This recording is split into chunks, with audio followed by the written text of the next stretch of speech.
6/2/2024 மாதத்தின் முதல் செவ்வாய்.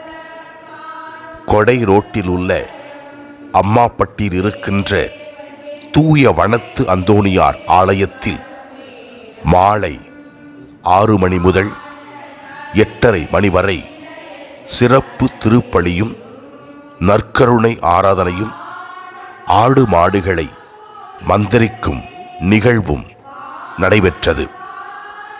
பல மக்கள் இதில் வந்து பங்கு கொண்டு ஆண்டவரின் அருளையும் அற்புதங்களையும் அனுபவித்தார்கள். திரு எண்ணெய் நெற்றிகளிலே பூசப்பட்டு பக்தர்களுக்காக குருக்கள் ஜெபித்தார்கள். ஆடு மாடுகள் நல்ல முறையில் உடல் உடன் வாழவும், மக்களும் குழந்தைகளும் தீய சக்தியிலிருந்து விடுதலை பெறவும், நோய் நொடிகள் இல்லாமல் வாழவும் அவர்களுக்காக சிறப்பாக ஜெபிக்கப்பட்டது. பல மக்கள் வந்து ஆசீர்வாதத்தை பெற்றார்கள். அதில் ஒரு சில நிகழ்வுகளை உங்களோடு பகிர்ந்து கொள்வதிலே மகிழ்ச்சி அடைகிறோம். நீங்களும் ஜெபித்து ஆண்டவருடைய அருளை பெற நாங்கள் உங்களுக்காக ஜெபிக்கிறோம். ஆராதனையிலே குறிப்பாக வனத்து அந்தோணியாருடைய நவநாள் ஜெபம் ஜெபிக்கப்பட்டு நோயாளிகளுக்காக சிறப்பாக ஜெபிக்கப்பட்டது. நீங்களும் இதை ஜெபித்து ஆண்டவருடைய அருளை பெற வாழ்த்துகின்றோம். இவற்றை பார்த்து ஜெபிக்கின்ற நாம் மற்றவர்களோடு பகிர்ந்து கொள்வோம். அவர்களும் ஆசீர்வாதம் பெற உதவி செய்வோம். தினமும் 2 நிமிட ஆராதனையை பெற இந்த நலம் ஹீலிங் சேனலை சப்ஸ்கிரைப் செய்யுங்கள்.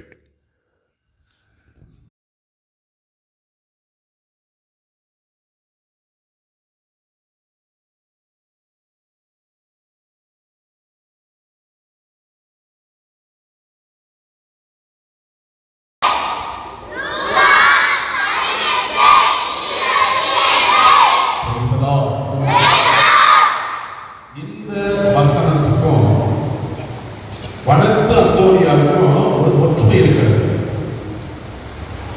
இந்த வசனத்துக்கும் இறை வசனத்துக்கும் வனத்து அந்தோணியாருக்கும் ஒரு ஒற்றுமை இருக்கிறது. வனத்து அந்தோணியார் நம்மளை போல 2ஆம் நூற்றாண்டில் வாழ்ந்து கொண்டிருந்த பொழுது அவர் நிறைய காசுகளை வச்சிருந்து பணக்காரர். யாரவரு? வனத்து அந்தோணியாரு நிறைய காசுகள் வச்சிருந்து பணக்காரர். இவ்வாறு ஆலயத்தில் ஆண்டவரை அனுபவிச்சிருக்கிற நேரத்தில் பைபிளை எடுத்து வாசித்த போது இந்த லூக்கா 18ஆம் அதிகாரம் 22வது வசனத்தை வாசித்த உடனே அவருடைய வாழ்க்கையிலே மாற்றம் ஏற்பட்டது. இந்த வசனம் எல்லாரும் அந்த வசனத்தை எடுத்து சத்தமா வாசிப்போம். லூக்கா 18ஆம் அதிகாரம் 22வது வசனம். நல்லா எடுத்தீங்களா? 1 2 3 ஸ்டார்ட். நாம் ஆண்டவர் விரும்புகிற நபர்களாக வாழணும். நம்ம விருப்பம் மாதிரி வாழ்ந்துட்டு இருந்தோம்னா ஆண்டவரை நாம் மகிழ்ச்சிப்படுத்த முடியாது. கடவுள் விரும்புவது போல நாம் வாழும் பொழுது கடவுள் நம்மை ஆசீர்வதிப்பார். எனவே நம்மை போல இந்த உலகத்திலே வாழ்ந்து கொண்டிருந்த வனத்து அந்தோணியார் இந்த இறை வசனத்தை வாசித்த உடனே தான் வைத்திருந்த சொத்தை எல்லாம் வித்துட்டு ஏழைகளுக்கு கொடுத்தார். கைதட்டுங்க. ஏழைகளுக்கு கொடுத்தார். அப்புறம் என்ன செஞ்சாரு? ஏழைகளுக்கு கொடுத்த பின்னாடி அவர் மலை பகுதிக்கு சென்று இறைவனையே சார்ந்து வாழ்ந்தார். இவ்வாறு இறைவனையே சார்ந்து வாழ்ந்ததனால கடவுள் அவரை மேன்மைப்படுத்தினார். கடவுள் அவரை உயர்த்தின செய்தாரு. பல மக்களுக்கு ஆசீர்வாதத்தை கொடுக்கிற ஒரு புனிதராக மாற்றினார். குறிப்பாக விவசாயம் செய்கிற மக்களுக்கும் ஆடு மாடுகளை வைத்திருக்கிற மக்களுக்கும் அவர் பரிந்துரையால் பல அற்புதங்களை செய்கிற புனிதராக கடவுள் மாற்றினார். கைதட்டுங்க. நம்ம எல்லாரும் விவசாயம் செய்யறவங்க. இன்னைக்கு நம்ம இத்தனை பேர் வந்திருக்கிறோம்னா வடக்கத்தோடைய வல்லமையான பரிந்துரையை நான் இந்த இடத்துல உணர்ந்திருக்கிறேன். அருட்தந்தை மைக்கேல் நானும் இங்க இருக்கும் பொழுது இந்த ஆலயம் கட்டுவதற்கு பல வகையான கஷ்டங்கள் இருந்தது. ஆலயம் கட்டி அனுப்பிட்டோம், காசு இல்லை. ஆனா நாங்கள் இருவரும் வடக்கு அந்தோனியாருக்கு நவநாள் வைத்து நாங்கள் தங்குகிற அறையில் உள்ள பக்கத்தில் இருக்கிற ஆலயத்திலே இருந்து ஒவ்வொரு நாளும் ஜெபித்தோம். அதனால்தான் அருமையான ஆலயத்தை இந்த வடக்கு அந்தோனியார் அன்றைய நாளிலே பரிந்துரை வழியாக செய்ய வைத்திருக்க. கைதட்டமா இது அருமையான ஒரு சாட்சி. அந்த உயர்வுகளே இந்த நாள்ல நம்ம எடுக்கிற முயற்சி பாதத்துக்கு ரொம்ப மகிழ்ச்சியா இருக்காரு. ஏன்னா இவ்வளவு பேர் வருவாங்கன்னு அவர் நினைச்சு கூட பார்க்கல. இவ்வளவு பேர் வந்து நம்ம சொன்னதை கேட்டு வருவாங்கன்னு நினைச்சு கூட பார்க்கல. அப்படின்னா இது வடக்கு அந்தோனியாருடைய வல்லமையான பரிந்துரை உங்களுடைய உள்ளங்களிலே ஆண்டவர் பேசியிருக்கார். நாம சொன்னாலோ நம்ம செய்தாலோ ஒவ்வொருவரும் ஆண்டவரை நோக்கி வரணும்னு வடக்கு அந்தோனியார் அழைத்து வந்திருக்கிறார். எனவே கண்களை கூடி நான் சொல்ற ஜெபத்தை சத்தமா சொல்லுங்க. இயேசுவே, ஆண்டவரே, புனித வடக்கு அந்தோனியார் செல்வராக இருந்தாலும் தனக்கு உள்ளதையெல்லாம் விட்டுவிட்டு ஏழைகளுக்கு உதவி செய்து வனத்திற்கு சென்று உபவாச ஜபம் செய்து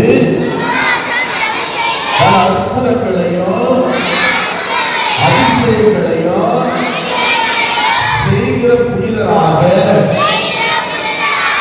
நீ மாற்றி இருக்கிறேன். ஆண்டவரே, வடக்கு அந்தோனியாருடைய பாதுகாவலிலே வாழ்கின்ற எங்கள் அனைவரையும் ஆசீர்வதியும். நாங்கள் குழந்தைகளாக இருக்கின்ற இந்த வேளையிலே பெற்றோர்கள் சொல்வதை கேட்கின்ற குழந்தைகளாகவும் இளைஞர்களாக இருக்கின்ற நாங்கள் இயேசுவை பின்பற்றி சாதனைகள் செய்கிற பிள்ளைகளாக வாழவும் எங்கள் பெற்றோர்களையும் உறவினர்களையும் நண்பர்களையும் ஆசீர்வதியும்.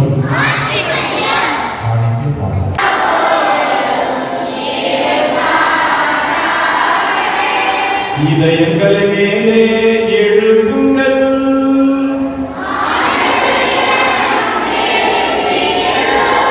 நம் இறைவனாகிய ஆண்டவருக்கு நன்றி கூறுவோம்.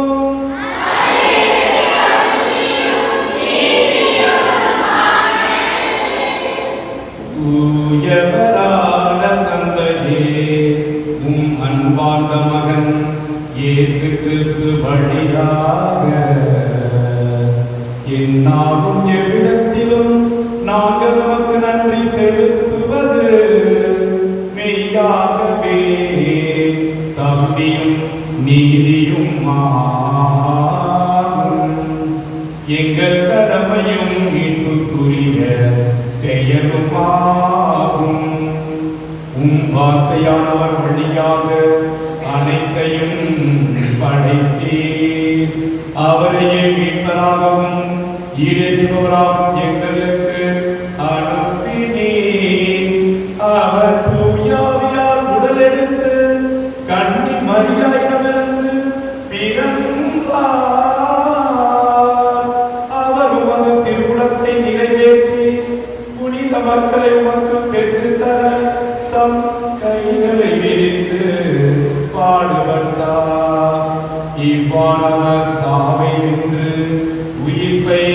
வெளிப்படுத்தினார். ஆகவே வானதூதரோடும் புனிதர் அனைவரோடும் சேர்ந்து நாங்கள் உமது மாட்சியை புகழ்ந்துரைத்து ஒரே குரலாய் பாடுவதாவது.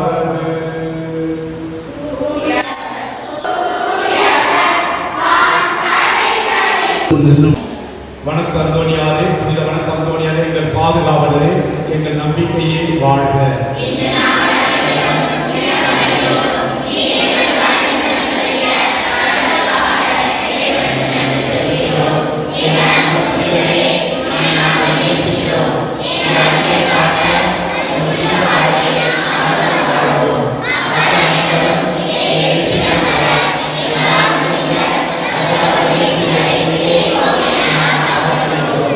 எங்கள் இறைவிடா பாதுகாவலரான புனித அந்தோணியாரே, அழகையை அன்போடு செய்தவரே, எங்களுக்கு இந்த வரங்களை பெற்றுள்ளார்கள்.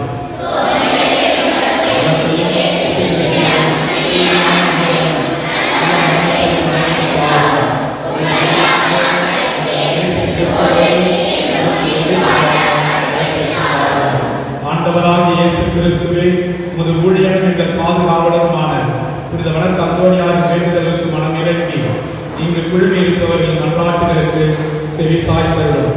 எங்கள் மனமார்ந்த நன்றியை ஏற்றுக்கொண்டு எங்கள் விண்ணப்பங்களை கேட்டு அருள் புரிவீராக.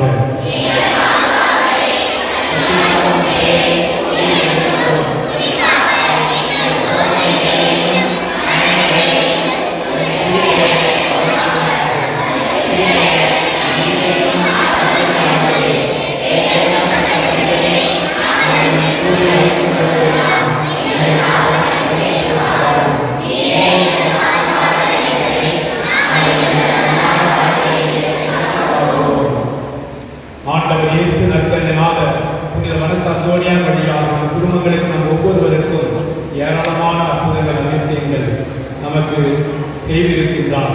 அவை அனைத்தையும் நாம் நினைத்து பார்த்து குடும்பம் என்ற முறையிலும் தனிப்பட்ட விதத்திலும் ஆண்டவருக்கு நாம் இந்த நேரத்தில் நன்றி உணர்வோடு இதயபூர்வமாக அவருக்கு நன்றி செலுத்துவோம். இறைவன் பல நன்மைகளை நம் வாழ்வில் செய்துள்ளார். அவை அனைத்தையும் நினைத்து இறைவனுக்கு வேளையில் நன்றி கூறுவோம். நல்ல முன்மாதிரியான பெற்றோர் கிடைத்ததற்காக, பிள்ளைகளுக்கு நல்ல அறிவை ஞானத்தை கொடுத்ததற்காக, குடும்பங்களில் சுபகாரியங்கள் நடந்ததற்காக, தீயாவியின் பிடியிலிருந்து விடுதலை கிடைத்ததற்காக, நோய்கள் விபத்துகளிலிருந்து பாதுகாத்து வருவதற்காக, கடன் சுமைகள் நீங்கியதற்காக, சிறந்த கால்நடைகளுக்கு நற்சுகம் கிடைத்ததற்காக, ஆண்டவர் சொல்லியிருக்கின்றார், கேளுங்கள் கொடுக்கப்படும் என்று. நம் ஆண்டவர் இயேசு கிறிஸ்து மனிதன் தம்மை நாம் கேட்க வேண்டும் என்று விரும்புகின்றார். எனவே அவருடைய பிள்ளைகளாகிய நாம் அவர் முன்னையில் மண்டியிட்டு ஜெபிக்கின்ற நாம் தாட்சியான உள்ளத்தோடு, நொறுங்கிய உள்ளத்தோடு, விசுவாச நம்பிக்கையோடு, ஆண்டவரை உம்மால் அனைத்தும் இயலும், எங்களால் ஒன்றும் முடியாது, இயலாது என்ற நம்பிக்கையில் நம்மையே முழுமையாக இறைவனுக்கு கையளித்து இறைவன் நமக்கு அனைத்தையும் செய்வார். தந்தையாகிய கடவுள் அவருடைய பிள்ளைகள் நாம் தந்தையை நோக்கி கேட்கக்கூடிய நமது உரிமை என்ற நம்பிக்கை விசுவாசத்தில் விண்ணப்பங்களை நாம் நம்பிக்கையுடன் சமர்ப்பிப்போம். வாழ்வின் குறைகளை நீக்கி நலன்களை நல்கும் ஆண்டவரிடத்தில் மன்றாடுவோம். திருச்சபை வழிநடத்தும் திருத்தந்தை, ஆயர்கள், குருக்கள் ஏழ்மையிலும் ஜபத்தில் வாழும் மக்களை வழிநடத்திட ஏவல், பிரிய, சூனியம் போன்ற அழகையும் கட்டுகளால் அவதிப்படும் குடும்பங்கள் விடுதலை பெற்று நலமுடன் வாழ, தொழில் முன்னேற்றம் காண, செய்யும் விவசாயம் செழிப்போங்க, நல்ல மழை பொழிவை தந்து பூமியை வளமாக்கிட, படிக்கின்ற பிள்ளைகள் ஞானத்திலும் அறிவிலும் வளரும், இளைஞர் இளம் பெண்கள் வேலை வாய்ப்புகளை பெற்று பொறுப்புணர்வோடு வாழ எல்லோரும் இணைந்து ஜெபிப்போமாக.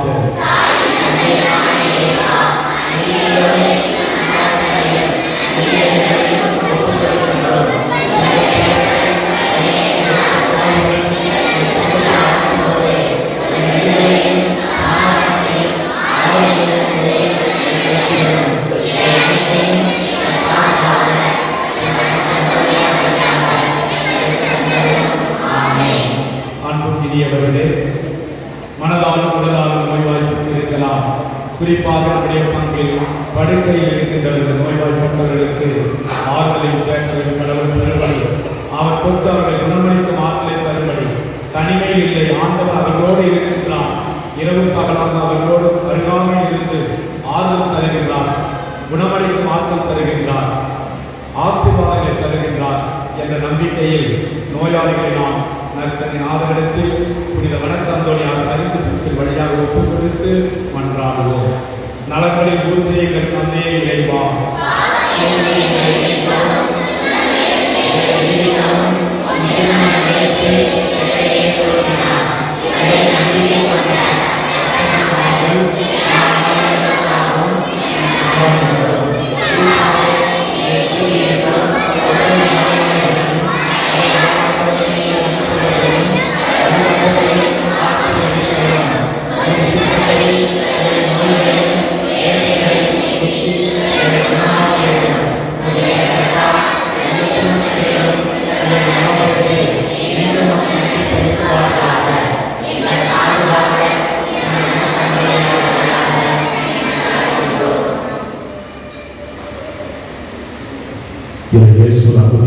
சகோதர சகோதரிகளே, இப்பொழுது நாம் கொண்டு வந்திருக்கிற எல்லா பொருட்களையும் கரங்களிலே பிடிப்போம். நாம் வைத்திருக்கிற எண்ணெய், தீர்த்தம், தண்ணீர், உப்பு இவைகளையெல்லாம் கரங்களை பிடிப்போம். வீடு திறந்து கொண்டு இருந்தால் அதை எதெல்லாம் ஆசீர்வதிக்க நினைக்கிறீங்களோ அதெல்லாம் கரங்களிலே ஏற்றி பிடிங்க. நான் சொல்லும் பொழுது நீங்கள் சொல்லி தெரியுங்க. இயேசுவே, எல்லாரும் கரங்களை வச்சுக்க. உப்பு எதெல்லாம் நீங்கள் மந்திரிக்க நினைக்கிறீங்களோ அதெல்லாம் கரங்களை பிடிங்க. இப்பொழுது அருட்தந்தை ஜெபம் முடிந்த பின்பு தீர்த்தத்தை கொண்டு வருவார். மேலும் நாங்கள் உங்கள் மீது திரு எண்ணெய் பூச இருக்கிறோம். அந்த நேரத்தில் கூட நீங்க கொண்டு வந்த பொருட்களை கொண்டு வாருங்கள். அது மீது நாங்கள் வைத்து நாங்கள் ஜெபிக்க இருக்கிறோம். இதெல்லாம் நீங்க எதுக்கு பயன்படுத்தலாம்னா, வீட்டில் ஒரு சில பேருக்கு உடல் சுகமாக இருந்தாங்கன்னா, உடல் சுகம் இருந்தாங்கன்னா உப்போ சமைக்கும் போது அதை போட்டு நீங்க சமைங்க. தண்ணீர் நிலத்தில் ஏதாவது விளைச்சல்னா அந்த தண்ணியை நீங்கள் பயன்படுத்தலாம். நீங்கள் உபயோகிக்கிற பொருட்களை பயன்படுத்தும் பொழுது கண்டிப்பாக அந்தோணியார், வணக்க அந்தோணியார் பரிந்துரை வழியாக நம்முடைய குடும்பங்கள் ஆசீர்வதிக்கப்படும். எல்லா கரங்களை பிடிங்க. ஆண்டவருடைய உள்ளத்தையும் மற்ற கரங்களை உயர்த்தி பிடி. உங்களையும் வந்திருக்கிறோம். எல்லா கரங்களை உயர்த்தி நான் சொல்ற ஜெபத்தை சொல்லுங்க. இயேசுவே, ஆண்டவரே, எங்கள் கரங்களில் இருக்கின்ற ஒவ்வொரு பொருட்களையும் ஆசீர்வதியும். ஆண்டவரே, வணக்க அந்தோணியாருடைய நவநாள் நாளிலே குறிப்பாக இந்த முதல் செவ்வாய்க்கிழமையிலே நாங்கள் அனைவரும் உண்மை அனுபவிக்க நீ கொடுத்த இந்த நேரத்திற்காக நன்றி செலுத்துகிறோம். ஆண்டவரே, எங்கள் ஒவ்வொருவரையும் ஆசீர்வதியும். எல்லாம் வல்ல இறைவன் தந்தை, மகன், தூய ஆவியாரின் பெயரால் நீங்கள் வைத்திருக்கின்ற ஒவ்வொரு பொருட்களையும் ஆசீர்வதிப்பாராக. ஆமென். இப்பொழுது திரு எண்ணெயானது மந்திரிக்கப்படும். இந்த எண்ணெய் நெற்றியிலே பூசப்பட இருக்கிறது. எல்லாம் ஃபர்ஸ்ட் சிறிய குழந்தைகள் 2 லைன்ல வாங்க. அதற்கு பின்பு பெரியவர்கள் வரலாம். பின்பு உங்களுடைய ஆடு மாடுகள் யாராவது வீட்டில் கொண்டு வரணும்னா நீங்க போய் கொண்டு வாங்க. அதன் மீது தீர்த்தம் தெளிக்கப்பட்டு நாங்கள் மந்திரிக்க இருக்கிறோம். தயவுசெய்து யாராவது விரும்பினால் உங்கள் ஆடுகள் மாடுகள் வீட்டில் இருக்கிறதெல்லாம் ஏதாவது மந்திரிக்கணும்னு ஆசைப்பட்டீங்கன்னா நீங்க வீட்டுக்கு போய் கொண்டு வரலாம். கண்டிப்பாக அதை நாங்கள் மந்திரிப்போம். தந்தை, மகன், தூய ஆவியாரின் பெயரால் இந்த எண்ணெயையும், இந்த எண்ணெய் யார் மீதெல்லாம் பூசப்படுகிறதோ அவர்கள் நோய்களிலிருந்து விடுதலையும், யார் மீதெல்லாம் பூசப்படுகிறதோ அவருடைய உள்ளத்தின் எண்ணங்களையும் நீர் ஆசீர்வதிப்பாராக. தந்தை, மகன், தூய ஆவியாரின் பெயராலே ஆமென். இப்பொழுது பாடல்கள் பாடப்படும்.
கைக்குமிழ்கள்